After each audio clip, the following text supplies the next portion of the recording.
네, 올여름 들어서 서울에 처음으로 호우주의보가 어제 내려졌었습니다.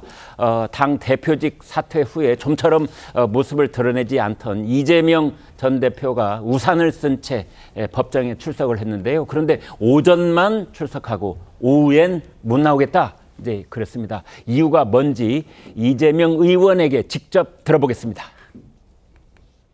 오늘 불출석 사유서 제출하셨는데 오후 국회 대정부 질문 때문이실까요? 공직선거법 위반 사건 9월 결심 나왔는데 한 말씀 부탁드리겠습니다. 검사 탄핵소추안 발의 예정으로 나왔는데 한 말씀 부탁드립니다. 대표직 수사에서 검사를 탄핵한다는 비판이 드는데요. 네, 빗발치듯 쏟아지는 기자들의 질문에 묵묵부답으로 쭉 자기 길 걸어가는 것, 저것도 보통 내공은 아닐 것 같다 이런 생각이 드는데요. 자, 홍현주 기자, 이제 대정부 질문을 이제 이후로 오후 재판을 결국 안 나왔는데 오후에 대정부 질문 했습니까? 네, 대정부 질문 진행은 됐는데요. 거기에서 이 대표가 직접 질문을 하지는 않고 참석을 했습니다. 네. 이 대표는 국회 외통위 위원이기는 하죠. 하지만 어제 예정된 질문 의원은 아니었는데요. 어제 대정부 질문에서 총 11명 질의가 예정돼 있었지만 5번째 순서인 민주당 김병주 의원의 이른바 막말 논란으로 파행된 바 있습니다. 이에 앞서 이 전 대표는 오후 재판에 출석이 어렵다는 불출석 사유서를 제출하면서 그 이유로 이 대정부 질문 출석을 들었습니다. 재판부는 피고인이 안 나오면 재판이 원칙적으로 진행되지 않는 게 맞다면서 이 불출석은 용인하는 입장은 아니라는 점을 분명히 했는데요. 하지만 결과적으로 이 전 대표의 요청을 받아주긴 했는데 재판 지연이 우려된다는 이유였습니다.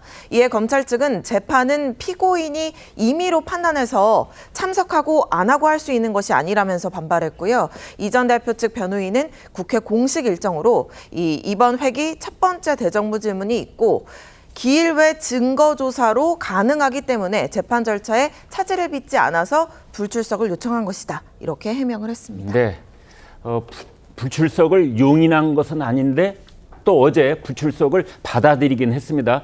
재판부의 이제 법리가 기일 이외의 날짜에 증거를 어떻게 할 수 있다. 이제 이런 보통 사람들이 알아듣기에는 좀 어려운 그런 이유를 들어서 재판부가 결국은 이제 받아들인 셈인데 현직 의사이면서 전직 국회의원인 신현역 전 의원 나와 계시는데요. 자, 이런 경우에 우리가 이제 어떻게 이해를 해야 될까 이런 건데 의원을 직접 해보셨으니까 대정부 질문 때 의원이 꼭 자리를 있어야 됩니까? 실제로 의원의 의정 활동이 공개가 되는 데 있어서 기본적으로 본회의가 열렸을 때와 상임위가 열렸을 때는 의무 참석입니다. 예. 그렇기 때문에 그 일정이 잡히게 되면 다른 일정들은 다 미루게 되는 게 일반적인 네. 의원들의 그런 행태이고요. 예. 실제로 본회의 자리에서 보통은 대정부 질문이 있는 날은 아침 10시부터 저녁 7시, 8시까지 하루 종일 길게 있기 때문에 네. 사실 출석을 하면서 겹치는 일정에 대해서는 일부는 그래도 용인하면서 왔다 갔다 하는 경우가 있는데 이런 재판이라는 큰 일정은 자리를 그 반나절 이상을 완전히 비워야 되는 거기 때문에 아무래도 그런 부분에 있어서의 참석에 부담이 있었을 거라고 생각을 하고요. 저희가 국회 TV를 보면 말이죠. 국회 본회의가 열렸을 때도 빈자리가 상당히 눈에 띄던데요. 예, 특히나 어제 같은 경우에는 그 대정부 질문 첫날이었습니다. 정치 외교 분야였고 첫날인 만큼 더더욱이 많은 분들이 참석을 했었어야 되는 건데 워낙에 의원들의 스케줄을 보면은 여러 가지들이 오버랩되면서 잡히기도 하기 때문에 그러니까 잠시 지금 나와서 인터뷰를 한다거나 아니면 방송 출연한다거나 다양한 간담회를 한다거나 그런 것들은 용인되기는 합니다. 제 말씀 중에 죄송한데요. 예. 이제 그래서 이제 신 의원께서 말씀하시기를 국회 본회의장 상임위원회의 여기에는 참석하는 게 의무라고 말씀을 하셨는데 빈자리가 많다는 것은 그 의무를 지키지 않아도 어떤 벌칙이 없다 이런 뜻 아니겠습니까? 실제로는 출석의 의무가 있기 때문에 출석을 했는지의 여부는 확인이 되지만 풀타임으로 참석을 했느냐, 잠시 이석을 했느냐 그런 부분까지는 세세하게 체크되지는 않는 부분이기 때문에 그런 의원들의 좀 자유로운 그런 일정의 유연성을 준다는 부분이긴 한데요. 실례로 예전에 코로나 시기에는 워낙에 많은 의원들이 한 자리에 있기 어렵기 때문에 돌아가면서 자리를 지키는 시스템을 운영하기도 했습니다만 대정부 질문이나 본회의 때는 되도록이면 되면은 자리를 지키자. 하지만 부득이한 상황에는 예외적인 경우이다. 그거에 대한 기본 지침은 다시 한번 리마인드 할 필요가 있다고 생각합니다. 그렇군요. 아마 그러나 저희 시청자들께서 보시기에 좀 아이러니하다고 생각되어지는 것은 지난 4.10 총선 때 그 공천 과정에서 의원들 심사를 하지 않습니까? 그런데 본회의 상임위원회 출석률이 90% 이상인 그런 성적이 매우 좋은 분들도 뭐 의정 활동이 별로 좋지 못하다 이래서 공천에서 탈락되는 경우를 우리가 많이 봤잖아요. 그래서 도대체 지금 말씀해 주신 그 의무사항으로서의 본회의장과 상임위원회 출석을 열심히 한 의원들이 공천에서 탈락이 되고 자리를 비우고 다른 일에 힘을 쏟았던 의원들이 나중에 또 공천을 받는 장면, 이거 어떻게 저희가 이해를 해야 될지요. 이재명 전 대표는 그동안 무려 7번이나 재판에 불출석하면서 특혜 논란이 제기되기도 했었습니다. 과거 재판 출석과 관련한 이재명 전 대표의 본인 이야기를 들어보시겠습니다.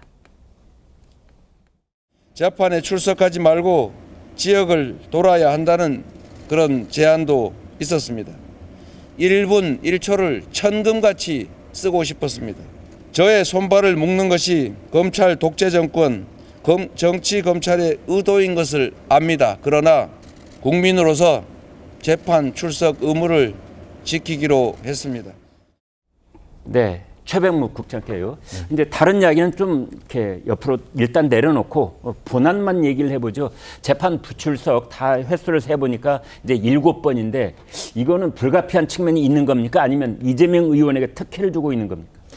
아니 보통 사람의 경우 재판에 만약에 불출석하게 된다 그러면 그걸 이제 판사가 용인할 것이냐 아닐 것이냐 이걸 결정을 하게 돼요. 네. 이번에도 이제 뭐 재판 불출석을 용인하는 건 아니다 그러면서 기일 외 증거조사 그러니까 이제 다른 날 그 신문을 하겠다는 거죠. 네. 그러면 아마 이제 그 기일을 한 번 더 잡든가 뭐 이렇게 해야 될 텐데 지금까지 이 재판장이 별로 그런 적이 없단 말이죠. 네. 결국은 이건 판사의 문제라고 봅니다. 예. 판사가 자꾸 이런 데에서 원칙을 지키지 않기 때문에 이재명 대표가 재판을 거의 좌지우지하는 듯한 모습을 보이고 있잖아요. 네. 자기가 출석하고 싶으면 출석하고.